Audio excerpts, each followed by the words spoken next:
दिनै इउपिपिएल दोलोनि जि केन्डिडेट मन्टु बर' आरो जों एलायन्स हिसाबै बिजेपि एजिपि आरो जिएसपि बे हान्जा मोनब्रैया ज' लोगो नांनानै मोनसे थांखि लादों। बे गोबां रायलायनायबो जादों जे जों खौसे हान्जानिनो केन्डिडेट हिसाबै मन्टु बर'खौ होनाय जाथोंसै होननानै।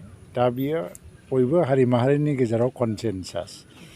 मन्टु बर'आ सासे समाज सिबियारि, दुलाराय बर' फरायसा आफादनिबो मावथिमोन आरो इउपिपिएल जोनोम जानायनि उनावहाय जोंनि बिटिआरनि चिफ प्रमद बर'नि इनचार्ज हिसाबै बिथाङा कख्लाबारि समष्टिनि जौगानायनि थाखाय गोबां खामानि मावबोबाय आरो बेखौ मानसिफ्राबो नुबोबाय जे बिथाङा निस्वार्थ भाबै खामानि मावबोदों।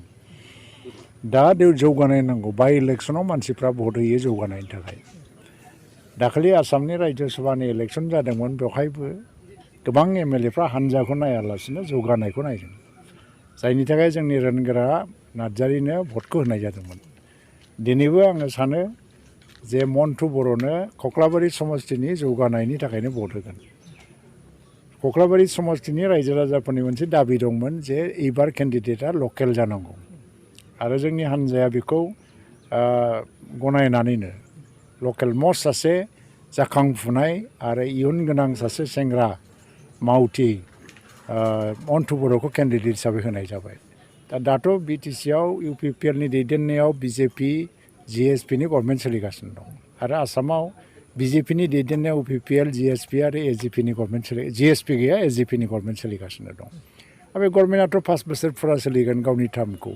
दा बे समाव बे ओनसोलनि रायजो राजाफ्राबो ओंखायनो खुनु मोनसे हान्जा बायदिसिनाखौ नायालासिनो ओनसोलनि जौगानायनि थाखाय भट होगोन, आं बेखौ आसा खालामो। आरो बे थांनाय बारनि जिखिनि जि भट रेकर्डमोन 23,000सो भट मोनदोंमोन प्रमद बर' बिथाङा, आरो बे सिटखौ नागारनायाव खालि जानाय जाबाय।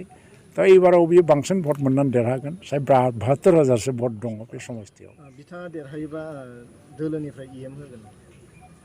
इएम बेथ' बे दा काउन्सिलनिसो मेटार, दा रायज्लायनांगौनि बाथ्रा गैया। नाथाय बियो कख्लाबारि समष्टियाव दा जिहेतु सिबा बिनिफ्रायनो देरहालांदों, सिबा जाहैबाय, बिथांनि डिसक्रिपसनाव थाहैगोन बियो। बेनिखायनो कख्लाबारिया बोरैबा साबसिनै जौगानो हायो बिनि डिसिसनखौ बे समाव लाहैनाय जागोन। दा बुंनाया थिग नङा। नाथाय आथिखालाव गोबां टेट क्वालिफाइडफोरसो फोरोंगिरिफोरनि एपइन्टमेन्ट होबाय, नाथाय बिटिसिआव मानि थाखाय होनो हायाखै होननानै सोमावसारनायखौ नुबाय थादों। मा फोरमायगोन? बिटिसिआवबो प्रसेसआ जाबाय थादों, दासिमाव अफिसियेल प्रसेसआ जाबाय थादों। नाथाय माखासे फिसा फिसौ खोथा बाहाय दङ आरो जिहेतु दा माखासे गाइडलाइनफ्राबो सोलायगासिनो दङ। बेवहाय हयथ' माखासे टेकनिकेल खोथा फैदों। बिटिसिआवबो टेट क्वालिफाइडफ्रा निजुक्ति बा एपइन्टमेन्टखौ मोनगोन, आं बेखौ दिनैहाय मोनसे आसा हिसाबै, मिजिं हिसाबै होनो हायो।